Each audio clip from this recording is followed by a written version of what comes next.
I have built a YouTube channel with 15,000 subscribers, which has gotten well over 1 million views, but I'm leaving all that behind to start this brand new channel for my consulting business. And in this video, I'm going to share my entire strategy behind that move so that if you're a consultant running a business, you can just skip building that mediocre first YouTube channel and build a highly effective one right away that actually helps you attract clients. So to help you do that, I'm going to go over the 5 mistakes I made with my first channel that are the reason I need to start over. And at the end, I'm going to reveal my new YouTube strategy so that you can just copy it for your own business. And since there's a lot to absorb here, I've turned this video into a downloadable 1-page YouTube strategy guide for consultants, which you can grab for free using the link below so that you can just sit back and take everything in without worrying about missing anything. So let's start with the 5 big mistakes I made the first time around. The first mistake is a fundamental one, and it's the main reason I can't really save my old channel anymore. Yet, people actually recommend doing this. It's super common YouTube advice. You hear this everywhere. Just start making videos around the topic that interests you, and over time, you'll find an audience and figure out what they want, and then you can create an offer to sell to that audience. And sure, building your channel around the topic is better than just making random videos, but it's still not enough if you're building for a business, because there is no guarantee that building around one topic will lead you to build a valuable audience for your business. And here's what I mean by valuable. Not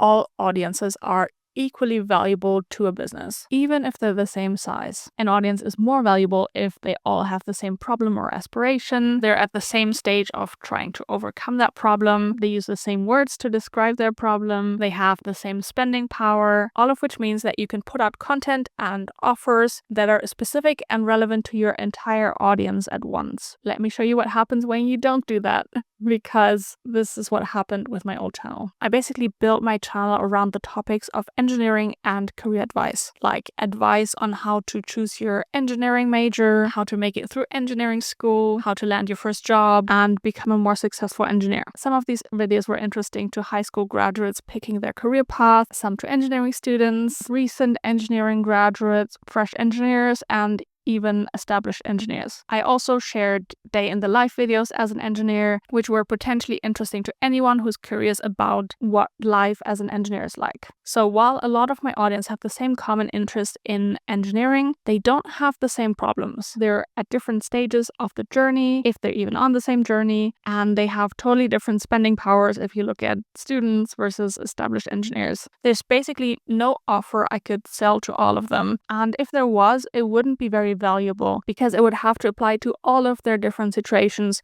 so I couldn't make it that specific. Now, I didn't have a consulting business when I built that channel, so I was probably less strategic than you are if you're a consultant building a channel for your business right now. But just because you're building your business in your consulting business niche doesn't protect you. Because when I first started my consulting business, I built another channel where I made the same mistake again. So last year, I started a consulting business around manufacturing operations, where the idea was to help small and medium-sized manufacturing businesses optimize their production. And I started a YouTube channel to promote that business with videos around the topic of manufacturing operations. Again, I built the channel around the topic, not an audience. And the videos could, in theory, appeal to plant managers, production engineers, engineering managers, COOs, handmade business owners, even MBA students, lots of people. And many of them would never be in a position to hire me. I stopped that channel after 6 videos because I realized something wasn't working, and I started religiously watching Ed Lawrence videos,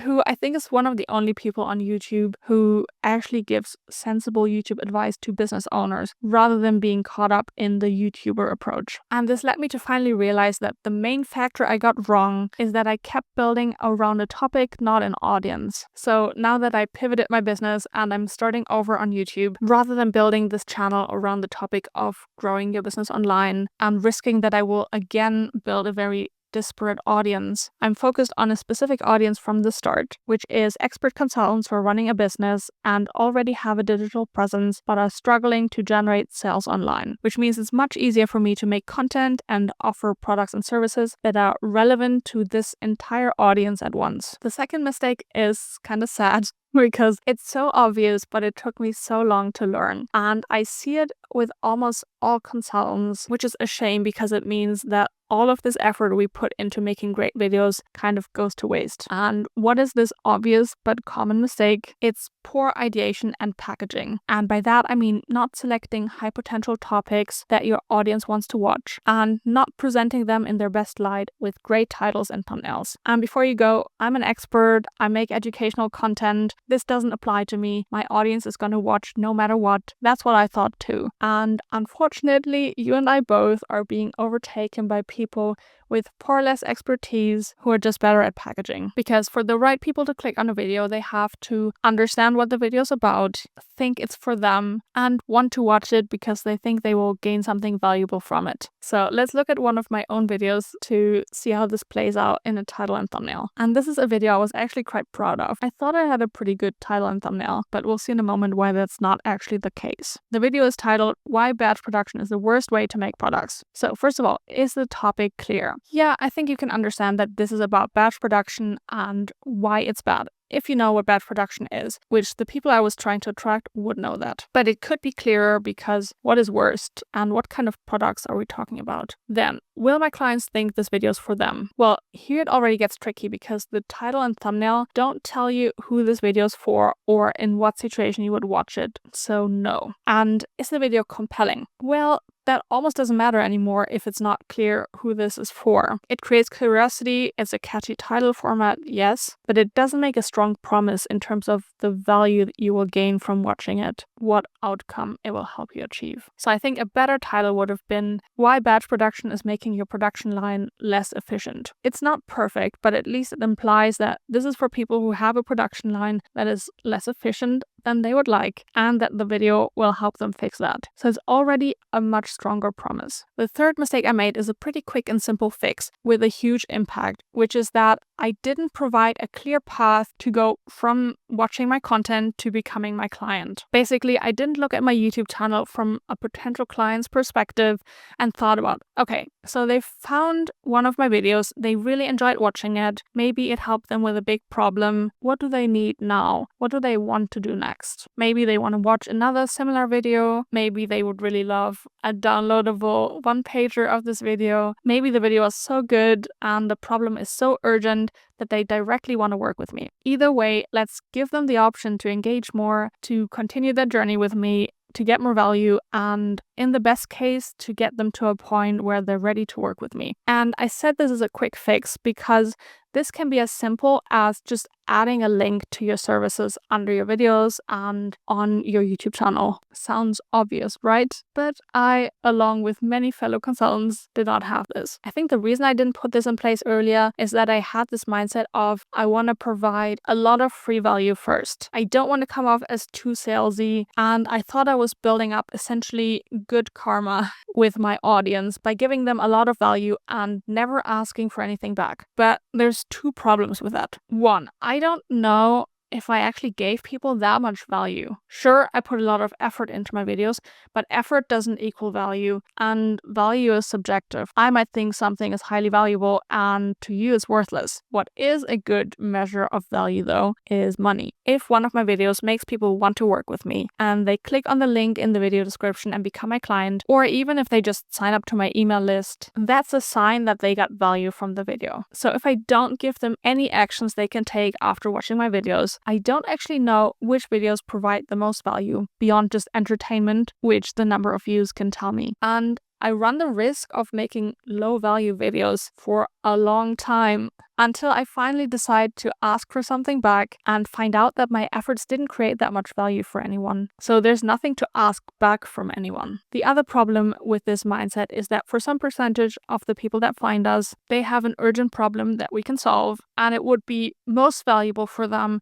to basically start working with us as soon as possible rather than wasting time DIYing it and watching our free content. Some people will be ready to buy, so let's let them and make it easy for them to do that. The next mistake is so widespread, I almost wouldn't call it a mistake. It's more of a misconception or a misbelief that I only now see the first people start to talk about, and it's about tracking wrong success metrics. Basically, I've been trying to optimize for views and subscribers and click-through rate, watch time, all that good YouTuber stuff. But here's the thing, there's not necessarily a correlation between views and sales. More views doesn't mean more sales. Less views doesn't mean less sales. Because if a video is getting a lot of views from people that have no money or whose problems you can't solve, they're not going to become your client. If a video gets only a couple of views, but those are all your ideal clients and they're ready to work with you, that's a lot more valuable to your business. So why then are we tracking views and subscribers when what we really care about is signups and sales? Okay, the obvious answer is that these metrics are harder to track. YouTube Studio doesn't provide that information, and we need to get additional software to get this data. But beyond that, I haven't found a good reason. Well, other than that, it looks impressive if we have lots of views and subscribers. So now, for the first time, I'm tracking the metrics that actually matter for my business: link clicks, email signups, and most importantly, sales,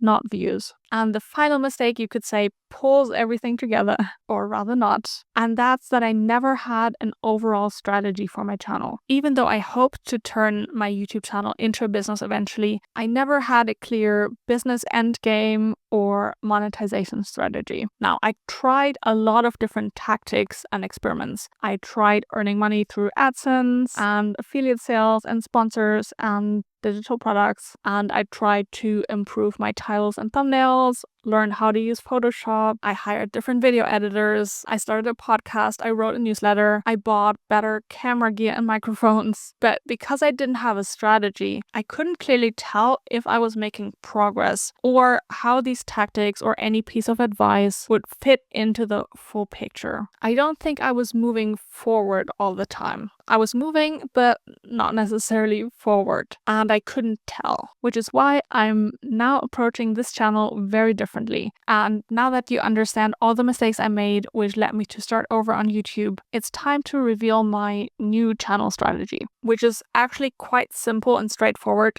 You might even say it's obvious, and yet most business YouTube channels don't do this. And the strategy looks like this. My business helps expert consultants generate sales online, and my YouTube channel also helps expert consultants generate sales online. In other words, my YouTube channel solves a specific problem for a specific client and is the exact same problem and the exact same client that my business serves. Now, I didn't come up with this. I learned this strategy from Ed Lawrence, who I mentioned earlier.